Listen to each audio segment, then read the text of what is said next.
xan nənə hayanda qalsın. Belə başıva dolan. Necə mən səni itirdim, da sənin tayın tapılmaz. Sən ölən gün əmmə gəldin, məni götdü ayrı kəndə. Mən uşaq nə anlayaydım.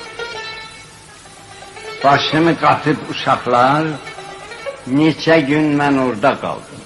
Qayıdıb gələndə baxdım, yerimi yığışdırıblar. Nə özün və nə yerin var. Hanı xan nənəm soruşdum.